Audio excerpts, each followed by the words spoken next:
Have you ever looked at a perfect picture and wondered if there were any cracks hidden beneath that glossy finish in the vibrant heart of Austin, Texas, where music weaves through every street corner and the scent of barbecue beckons from every turn? There's a story just like that.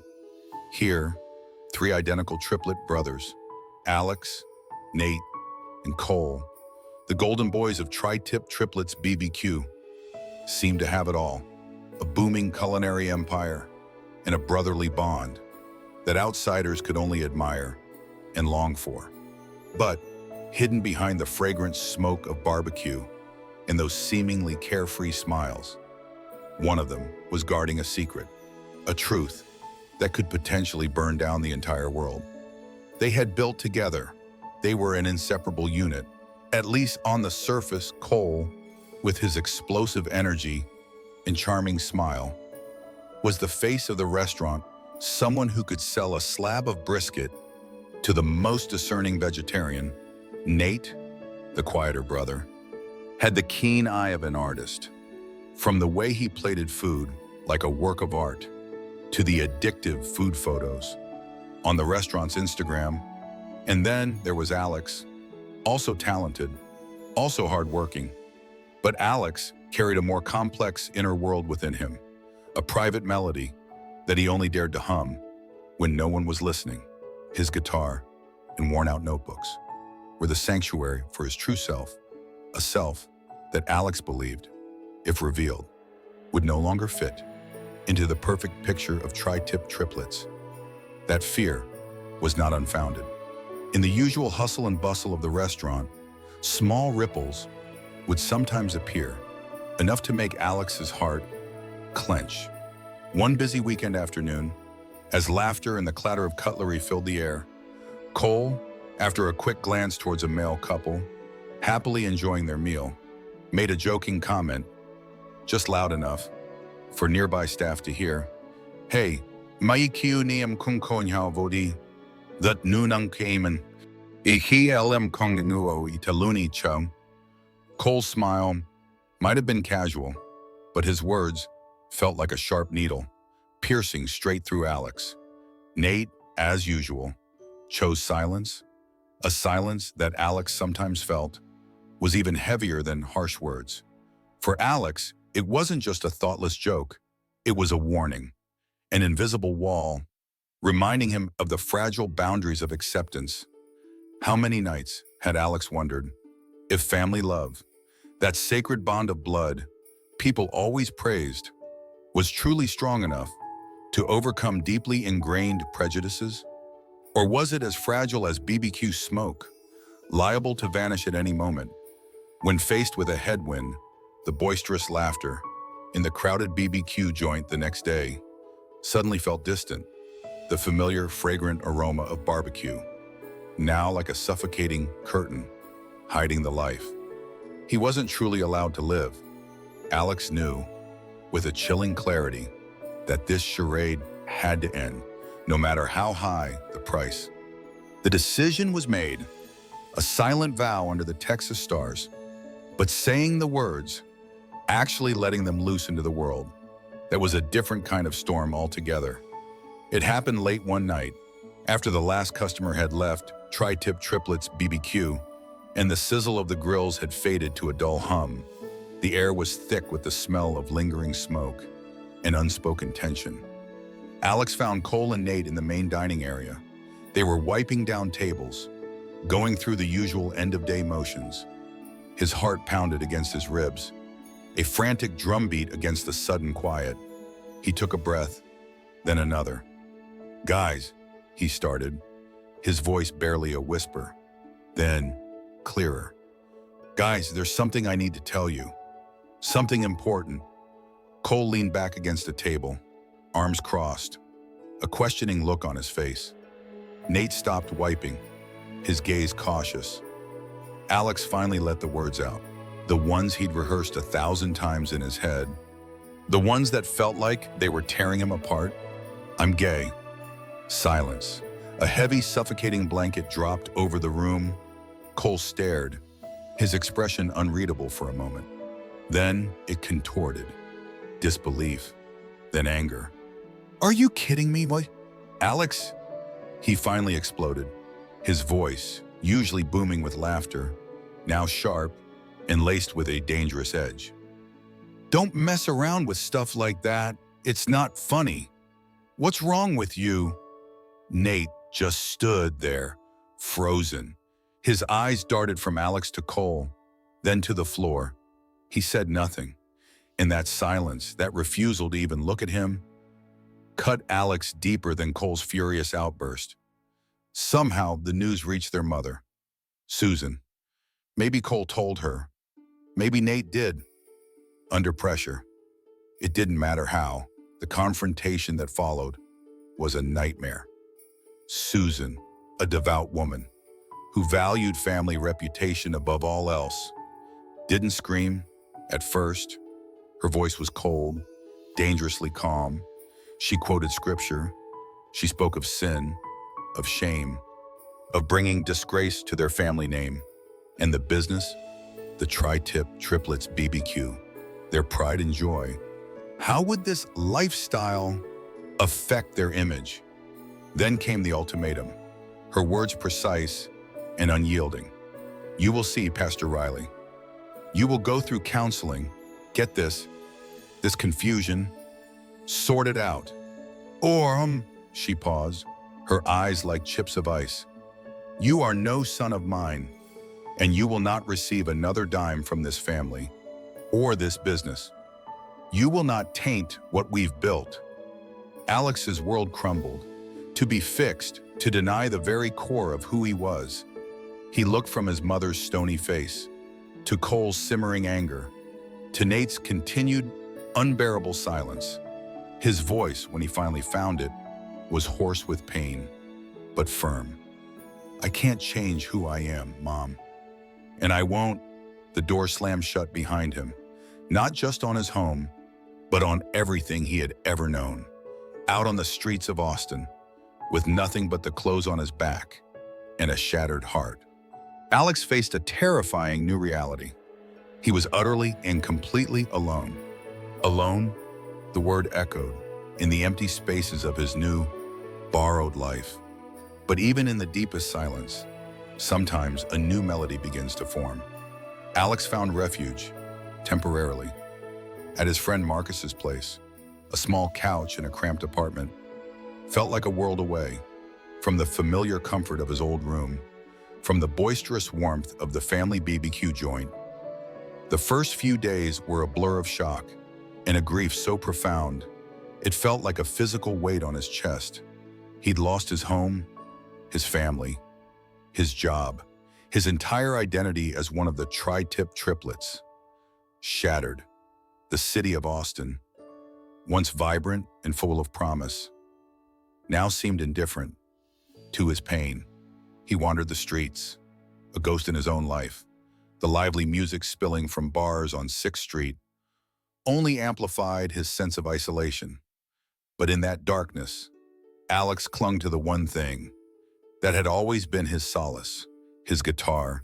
He poured his heartbreak, his anger, his confusion into raw, honest lyrics and melodies that ached with unshed tears. His small room at Marcus's, often filled with the sound of his hushed singing and the gentle strumming of chords. Music became his therapy, his lifeline.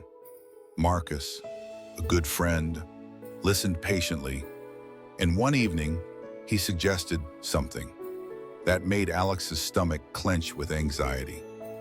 There's an open mic night at the Wandering Bean downtown. You should play your stuff. Man, people need to hear it.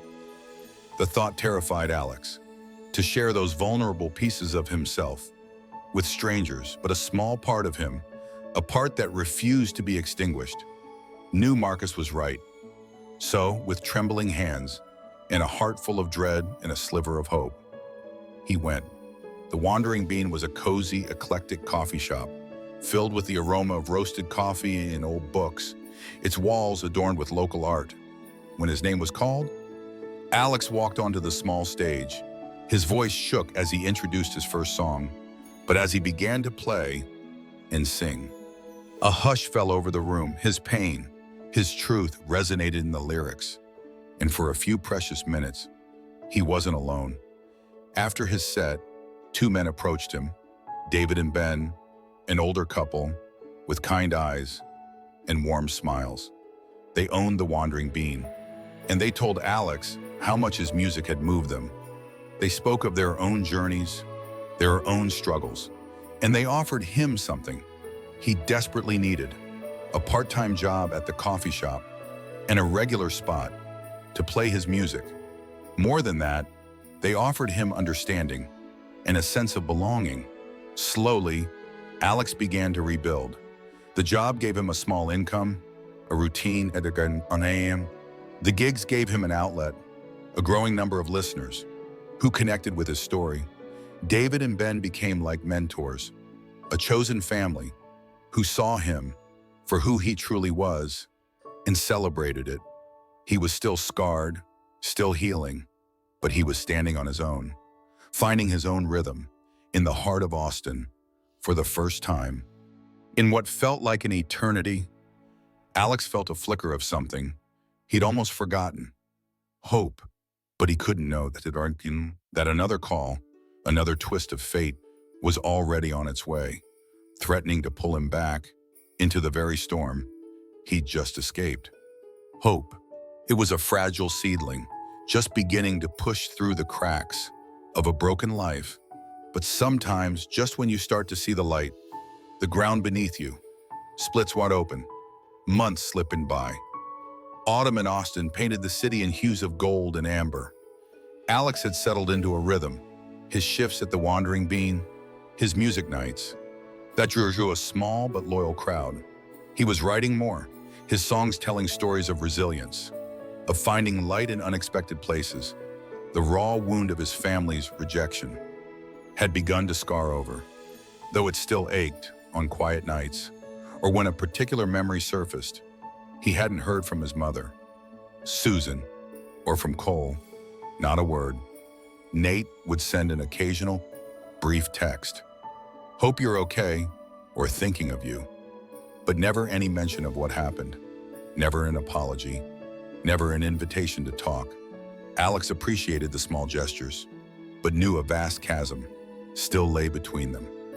One crisp October evening, Alex was tuning his guitar backstage at the Wandering Bean, preparing for his set. His phone buzzed, an unknown number. He almost ignored it, but something made him answer. "Alex!" The voice on the other end was strained, panicked. It took him a moment to recognize it. "Cole?" "Alex, it's Nate." Cole's words tumbled out, ragged and urgent. "There's been an accident, a bad one. Motorcycle, on the highway. He's at St. David's. It's not good." Alex's blood ran cold. The guitar slipped from his numb fingers, clattering softly. Nate, his quiet, artistic brother, the one whose silence had hurt so much, now fighting for his life. Details were sparse. Cole was barely coherent, but the message was terrifyingly clear. Nate was in critical condition. He'd lost a lot of blood, and there were complications. Something about his rare blood type, or needing a bone marrow match for an emergency procedure. The irony was a cruel twist of the knife. Nate, the brother whose life now hung by a thread, needed something only his family could provide. And as test results came in, the desperate truth emerged. Neither Susan nor Cole were a perfect match. Alex, the son who had been cast out, the brother who had been disowned, was Nate's only hope. His blood, his marrow, his very essence, held the key to Nate's survival. The news hit Alex like a physical blow. He sat in David and Ben's small office above the coffee shop, the phone call from the hospital still echoing in his ears. His mind was a maelstrom of conflicting emotions. Anger, a bitter, corrosive anger, at the family who had treated him so cruelly. Why should he help them? Why should he offer a piece of himself to people who had so readily thrown him away? Pain, the deep, unhealed wound of their rejection, throbbed anew, And yet, beneath it all, a flicker of something else. The undeniable bond of brotherhood, the memory of Nate as a child, his quiet smile, their shared laughter. The thought of Nate dying was a cold dread that settled deep in his bones. David and Ben sat with him, offering quiet support. They didn't tell him what to do. "Listen to your heart, Alex," Ben said gently. "Whatever you decide, make sure it's a decision you can live with." The bitterness was a poison in his veins. Yet the thought of Nate, his brother, dying was unbearable. With a heavy heart and a storm of unresolved emotions raging inside him, Alex made his choice. He walked into that sterile, emotionless hospital, a place where life and death danced a grim waltz. He wasn't just offering a part of himself. He was stepping back into the fire. He'd barely escaped. The air in the waiting room was thick with unspoken anxieties. Susan and Cole were there, their faces etched with worry and exhaustion. When Susan saw Alex, her expression didn't soften. There was no warmth, no gratitude, just a curt nod. "You're here," she said, her voice flat. "The doctors are waiting." Cole looked up, his eyes meeting Alex's for a fleeting second. He looked uncomfortable, almost ashamed. Then he quickly glanced away, muttering a barely audible, "Hey." The coldness of their reception was a stark reminder of the chasm between them. But Alex pushed his own feelings aside. He was here for Nate. The medical procedures were a blur. Needles, tests, the hushed voices of doctors and nurses, as he lay there giving his blood or his marrow, a part of his very being. To save his brother, memories flooded his mind, not of the recent pain and rejection, but of earlier times, childhood escapades, shared secrets, Nate's quiet laughter, their easy companionship, the bond they once had before life and fear and misunderstanding had driven them apart. He was doing this for that Nate, the brother he remembered, the brother he still loved, somewhere deep inside. Days later, Nate was out of immediate danger. The doctors said the transfusion, the procedure, had worked. He was weak, but he would recover. When Alex was finally allowed to see him, he found Nate pale and frail in the hospital bed. But his eyes, when they met Alex's, were clear and filled with an emotion Alex hadn't seen in a long time. Tears welled up as Nate reached out a trembling hand. "Alex," he rasped, his voice weak. I'm so sorry. I was a coward. I was silent when you needed me. And you saved me." The words were broken, but heartfelt, a genuine apology. The first Alex had received, and in that moment, a tiny crack appeared in the wall around Alex's heart. Cole came to see Alex a day or two after that. He was awkward, shifting his weight from one foot to the other. "He's gonna be okay," Cole said, looking at the floor. "Thanks to you." He paused, then finally met Alex's gaze. "Look, man, I still don't really get it, all this stuff. But what we did, how Mom reacted, how I acted, it wasn't right, and I'm sorry. It wasn't a perfect apology. It was clumsy and hesitant, but it was something, another small chip in the ice." Susan's acknowledgement was different. She found Alex as he was preparing to leave the hospital. "Nate is recovering well," she stated, more than asked. "You did what was necessary, your duty as a brother." There was no hug, no softening in her eyes, just a transaction, completed. The words, though not unkind, still felt like a dismissal, a reminder that in her eyes he had fulfilled an obligation. Not offered a gift of unconditional love, a flicker of change, yes, but was it enough to bridge the chasm of hurt? Or were these just small embers, destined to fade, before they could truly warm the cold desolation left behind? The hospital doors closed behind him, leaving a fragile truce hanging in the air. But Alex knew that true healing for himself and for what was left of his family wouldn't happen in sterile hallways. It had to be forged in truth and sung out loud. A few weeks later, as Nate continued his recovery at home, David and Ben from the Wandering Bean had an idea. They were hosting a special community night, a sort of Austin Stories open mic, and they wanted Alex to be the main feature, to share not just his music, but his journey. The thought was daunting, to lay bare his deepest wounds in front of so many. But he also knew it was something he needed to do, not for them, but for himself. The night of the event, the Wandering Bean was packed. A warm, supportive energy filled the room. Alex spotted Nate in the audience, looking stronger, and beside him, surprisingly, was Cole. Their presence sent a wave of mixed emotions through him, but mostly a quiet sense of gratitude. When Alex stepped onto the small stage, a hush fell. He took a deep breath. This past year, he began, his voice a little shaky at first, but growing steady, has taught me a lot about family, about love, and about what it means to be true to yourself. He spoke simply, honestly, about the joy of his brotherhood, the pain of rejection, the despair of loneliness, and the unexpected embrace of a community that became his chosen family. He spoke of blood and of bonds that go deeper than blood.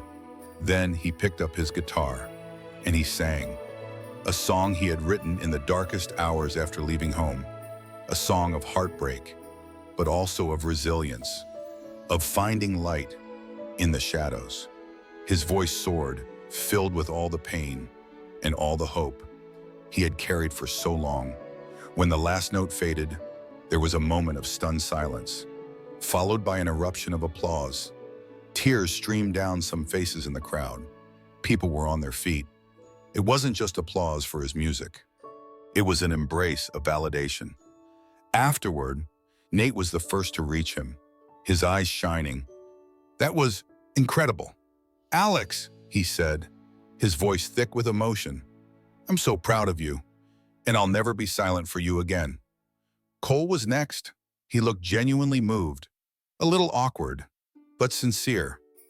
"Man," he said, running a hand through his hair, "that song. Wow, I'm still figuring things out, but I'm glad I came, and I'm glad you're you." He even managed a small, genuine smile. Maybe, just maybe, things could get better. His mother, Susan, wasn't there, and Alex understood. Some journeys of acceptance take longer than others, or never reach their destination. But standing there, surrounded by the warmth of his chosen family, with his brothers taking hesitant steps back towards him, Alex felt a sense of peace he hadn't known before. His worth wasn't tied to their complete approval. He had his music, his community, his truth. He was whole on his own terms. He learned that family isn't always about who you're born to, but about who shows up, who sees you, who loves you for exactly who you are. And sometimes, if you're lucky, the family you're born into finds its way back in a new, more honest key. Alex's song continues, a new verse, written every day. He found his key, his harmony. What about you? What does family truly mean to you? And where have you found your most authentic voice? Share your stories below. And if these stories, these anthems of the heart resonate with you, make sure to subscribe to the channel so we can keep these important conversations playing strong together.